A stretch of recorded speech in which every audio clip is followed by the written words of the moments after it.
kalau dari saya sebagai dari pihak laki-laki mewakili ini semua, bahwa kita tidak ingin ada perempuan, adik, istri, anak-anak kita gitu, ibu-ibu kita diperlakukan biadab seperti ini. Bahwa yang saya tahu adalah tugas dari seorang laki-laki itu adalah bertanggung jawab sebagai pemimpin. Apapun yang sudah dilakukan, ya dia harus bertanggung jawab terhadap hukum Tuhan dan bertanggung jawab terhadap hukum pidana yang ada di Indonesia. Mana lagi dia melakukan atas nama penistaan agama. Sebagai umat Islam, habiskan orang ini, habiskan bangsa ini, habiskan bangsa klan Yaman yang menipu umat Rasulullah. Sebagai satu contoh bahwa ya ada zelda-zelda lain yang belum terungkap dan belum diungkap dan tidak mau mengungkap. Tapi kalau kita tidak speak up dan tidak berbicara, akan banyak lagi bangsa kita sendiri, bangsa pribumi yang akan disikat. Ya, saya pribadi sebagai orang awam melihat PWI ini adalah satu bentuk perjuangan ya dari tanah air, anak bangsa yang mencoba untuk membuka kacamata baru dari orang yang tidak tahu menjadi tahu, terutama yang berurusan dengan nasab, Allahu alam. Tapi yang pasti memang saya melihat PWI ini memberikan banyak pencerahan, tidak hanya untuk banyak orang, tapi juga untuk saya pribadi yang awalnya begitu mengkultuskan, mensucikan satu sosok, tapi akhirnya dengan adanya tesis dari Kiai Imad, dengan adanya pengetahuan, knowledge baru dari PWI, ini membuka mata saya lebar-lebar bahwa tidak layaklah kita untuk mengkultuskan suatu kaum atau suatu sosok tanpa adanya data dan juga bukti bahwa memang dia pantas untuk dikultuskan atau disucikan. Jadi menurut saya PWI ini bisa dijadikan sebagai apa ya, satu bentuk persatuan pahlawan baru ya untuk di zaman sekarang ini, di mana zaman sekarang ini adalah zaman yang makin banyak orang-orang tersesat dengan satu aliran, dan PWI ini memberikan pencerahan, memberikan jalan untuk kita agar kita menemukan yang benar dan yang hak, yang batil itu seperti apa. Oke. Dari ini semua Mbak ya, dari PWI, boleh saya tanya lebih dalam lagi Mbak, pengalaman pribadi apa yang membuat Mbak sampai kalau saya yang ngerasanya Mbak punya pengalaman yang benar-benar sakit terhadap salah satu sosok itu. Boleh saya ini Mbak, gitu kan? Boleh diceritain kenapa sosok itu yang ini? Oh iya, jadi suami saya adalah seorang mantan suami ya.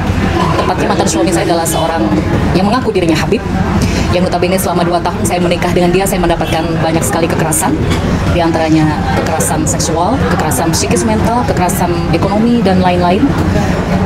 Sampai di satu titik saya merasa bahwa apa mungkin seorang keturunan Nabi yang suci bisa berbuat begitu hina terhadap istrinya. Itu yang membuat saya bertanya-tanya, jikalau Kiai Imad atau tesis Kiai Imad ini sudah ada dari tahun 2021, mungkin saya tidak akan menikahi mantan suami saya karena saya sudah mendapatkan pencerahan.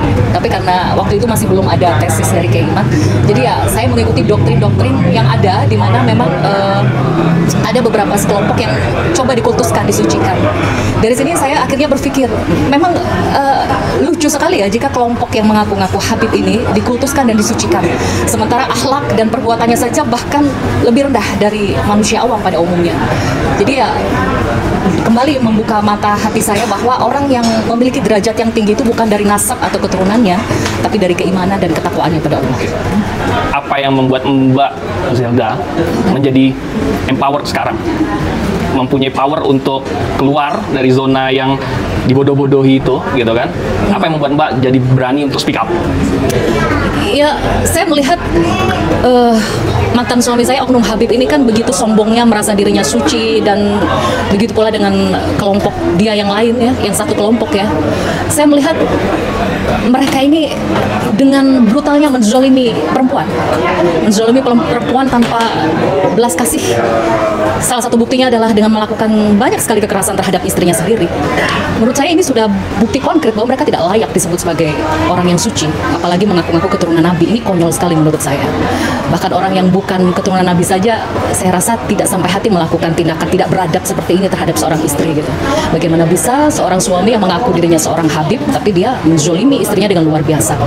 Jadi ya, ini bisa dibilang sebagai satu bentuk apa ya, satu bentuk motif kejahatan yang dilakukan oleh mantan suami saya khususnya Oknum Habib itu, bahwa satu motif kejahatannya adalah dengan mengaku-ngaku dirinya seorang nabi, merasa dirinya suci sehingga dia gampang dan mudah menaklukkan perempuan, mudah untuk mencari korban, terutama pribumi khususnya. Jadi inilah yang membuat saya empower, begitu berani untuk membicarakan ini di depan publik, untuk mengangkat ini sebagai topik yang tabu tapi memang layak untuk kita bahas, agar Oknum Habib seperti ini tidak seenaknya lagi untuk merendahkan kaum perempuan, tidak hanya kaumnya saya tapi juga kaum pribumi khususnya. Mbak, itu aja sih. Boleh nggak disebutin lagi modus-modusnya Mbak ya, gini, ini kan kita sorry guru, ini kita nih cowok gitu kan, dan kita ini merasa bahwa ini Habib ini kan ya Habib ya, Oknum Habib yang laki-laki ini bajingannya tuh apa yang dilakukan sama dia, modusnya yang dia, jangan sampai kan kalau Mbak kan sudah korban ya kan, jangan apa yang awal-awalnya sampai dia perempuan-perempuan ini bisa tertarik selain dia mengaku zuriah. Jadi dia pengen, oh iya, pertama ya kalau saya mikirnya apa karena ganteng, apa karena apa ya, yang tahu bisa perempuan gitu kan ya, boleh kita tahu. Dan dari pengalaman Mbak, modus-modusnya ini boleh di-sharing Mbak? Ya, yang paling berbahaya itu adalah dia menggunakan topeng ya, menggunakan topeng kehabibannya seolah dia orang suci, menggunakan topeng kesolehannya seolah dia itu lelaki yang baik, yang bertanggung jawab. Dan kalau menurut saya laki-laki seperti ini jauh lebih berbahaya daripada preman. Kalau preman bertato susah cari korban, mundur perempuan. Tapi kalau mantan suami saya ini, dia pakai surban, dia pakai jubah, dia mengagung-agungkan dan menyombongkan nasabnya di mana-mana, sehingga orang mau tidak mau akan tunduk dengan dia. Jadi ini topeng yang sangat berbahaya sekali menurut saya. Jadi kenapa saya speak up seperti ini, bukan saya membuka aib suami atau bagaimana, tidak. Ini adalah salah satu bentuk jihad saya agar tidak ada lagi perempuan yang dihinakan oleh dia, agar tidak ada lagi korban-korban perempuan yang direndahkan oleh dia, karena dia ini brutal loh. Bayangkan, saya baru speak up itu 2023 kemarin, hitungan beberapa minggu kemudian kurang lebih ada 2 lusin perempuan DM ke saya mengaku menjadi korban mantan suami saya. Bayangkan, satu Oknum Habib saja, di mana itu notabene mantan suami saya, sudah memakan korban hampir 2 lusin perempuan, dan itu masih banyak lagi DM lain, Oknum Habib yang lain gitu. Jadi menurut saya ini fenomena yang luar biasa ya. Kayaknya kalau saya diam, saya akan ditanya Allah di akhirat nanti. Kamu sudah dikasih Allah bukti, kamu sudah dikasih Allah jalan petunjuk, kenapa kamu diam? Saya yakin saya di akhirat akan ditanya sama Allah. Oleh karena itu kenapa saya memberanikan diri untuk membuka ini dari publik, buka mata, buka hati, jangan sampai ada tertipu dengan topengnya. Cuman mungkin sekarang ini yang sedang menjadi ujian saya berikutnya adalah kasus kekerasan yang saya laporkan di kepolisian. Ini kan sudah memasuki hampir 1,5 tahun ya, tapi masih mandek di penyelidikan. Jadi pihak kepolisian saya juga tidak tahu ada apa, padahal visum kekerasan sudah ada, bukti-bukti saksi sudah ada, semua. Bahkan si terlapor ini, si Oknum Habib mantan suami saya ini juga sudah diperiksa 2 kali gitu. Saya tidak tahu ada apa dengan Polres Metro Bekasi ya. Sampai sekarang masih mandek, dilempar ke sana ke sini. Bahkan ini yang terbaru dilempar ke kementerian dan nggak jelas kapan ini kasus saya. Ini miris sekali sih menurut saya. Kalau ini menggantung, nanti dia akan semakin seenaknya dan dia akan berbicara di luar, saya difitnah. Saya difitnah oleh Zeda Salim. Semakin gampang dia mencari korban. Jadi ya sekarang saya coba berpasrah sama Allah aja lah. Saya sudah melakukan perjuangan yang luar biasa 1,5 tahun ini, saya udah babak belur. Bahkan saya mengungkapkan hal seperti ini di hadapan publik itu benar-benar tidak mudah. Saya mengalami kekerasan dan meminum banyak obat untuk bisa sembuh. Ya saya tetap minta doanya aja supaya Allah beri keadilan. Oh, jadi udah dilaporkan ke Polres Metro Bekasi dan belum ada.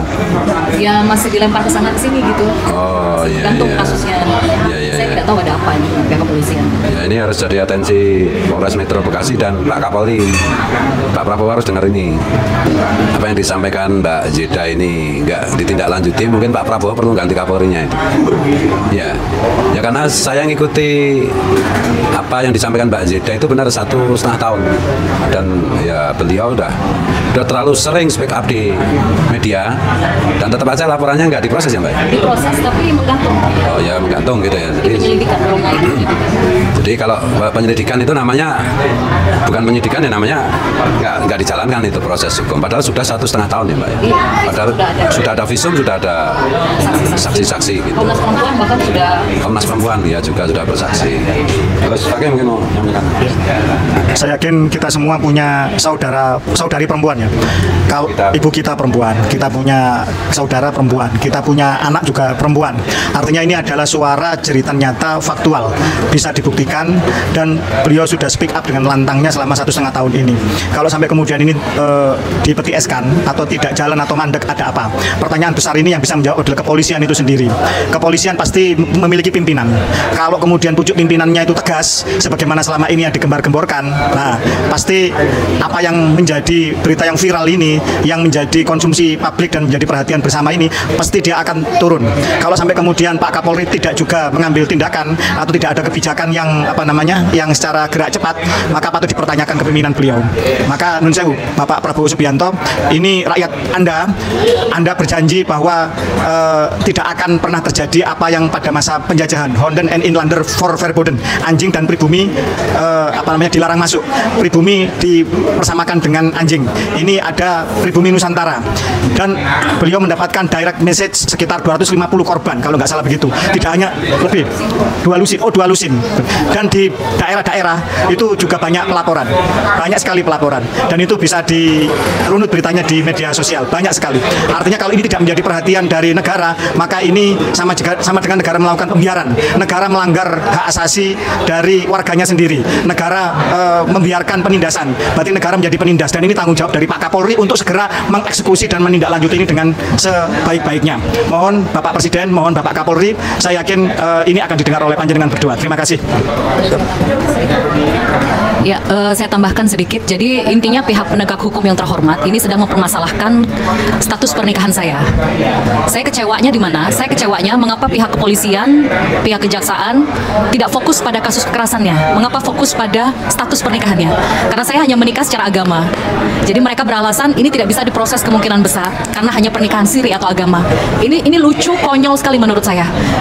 Apakah ini berarti di luar sana mungkin ada zeda-zeda yang lain? Seorang istri yang sudah dinikahi sah secara agama dengan rukun yang sah, kemudian dia mengalami kekerasan, dia tidak bisa mendapat keadilan. Ini konyol menurut saya. Kita ini menikah di hadapan Allah dengan saksi yang sah, dengan rukun-rukun yang sah, tapi pada saat mendapatkan kekerasan kita tidak dilindungi. Yang sedang kita tuntut sekarang ini kan bukan uang, bukan harta, bukan gonogini. Kita sedang menuntut keadilan. Kita mengalami banyak kekerasan loh. Kita meminta perlindungan ke siapa kalau bukan ke negara? Jadi ini lucu sekali menurut saya. Kalau yang dipermasalahkan adalah status pernikahannya, padahal hasil visum sudah ada, saksi-saksi sudah diperiksa, bahkan lembaga negara, Komnas Anti Kekerasan Terhadap Perempuan sudah bersaksi membela saya. Apalagi gitu loh yang kurang. Ada apa dengan pihak kepolisian dan pihak kejaksaan? Saya berteriak ini, hati saya menjerit, tolonglah. Ini bisa menjadi contoh. Ini akan menjadi cermin untuk kasus-kasus yang ada di Indonesia yang lain. Di luar sana banyak loh, seorang istri yang dinikahi secara siri, secara agama, dia digebukin, dia mendapatkan begitu banyak kekerasan, lantas kita tidak bisa melindungi seorang istri itu hanya karena status pernikahannya secara siri agama. Ini lucu dan konyol sekali menurut saya. Jadi saya memohon kepada pihak penegak hukum agar sudahlah, tidak usah mempermasalahkan status pernikahan saya. Toh saya dan juga mantan suami saya sudah mengaku ada pernikahan. Mantan suami saya itu Gus, si Habib aja itu sudah mengakui saya istrinya, sudah mengakui menikahi saya secara agama dengan saksi-saksi yang ada gitu. Dan itu sudah di BAP secara resmi di kepolisian. Lantas kenapa pihak kepolisian masih mempertanyakan status pernikahan? Itu kan lucu gitu. Jadi saya memohon kepada pihak penegak hukum agar fokus pada tindakan kekerasannya, bukan pada status pernikahannya. Terima kasih. Terima kasih Mbak Yudha. Mungkin closing statement dari Mas Hadi. Kalau dari saya sebagai dari pihak laki-laki mewakili ini semua, bahwa kita tidak ingin ada perempuan, adik, istri, anak-anak kita gitu, ibu-ibu kita diperlakukan biadab seperti ini. Bahwa yang saya tahu adalah tugas dari seorang laki-laki itu adalah bertanggung jawab sebagai pemimpin. Apapun yang sudah dilakukan, ya dia harus bertanggung jawab terhadap hukum Tuhan dan bertanggung jawab terhadap hukum pidana yang ada di Indonesia. Mana lagi dia melakukan atas nama penistaan agama.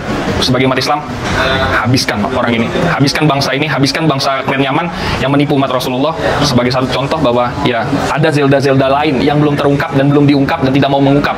Tapi kalau kita tidak speak up dan tidak berbicara, akan banyak lagi bangsa kita sendiri, bangsa pribumi yang akan disikat. Jadi mohon pemerintah, mohon Kementerian Perlindungan Perempuan dan Anak untuk membantu, mohon Kapolri, mohon Pak Presiden membantu pada kasus ini, ungkap bahwa kejahatan harus dihancurkan sampai ke titik terendah terhabisnya. Sekian.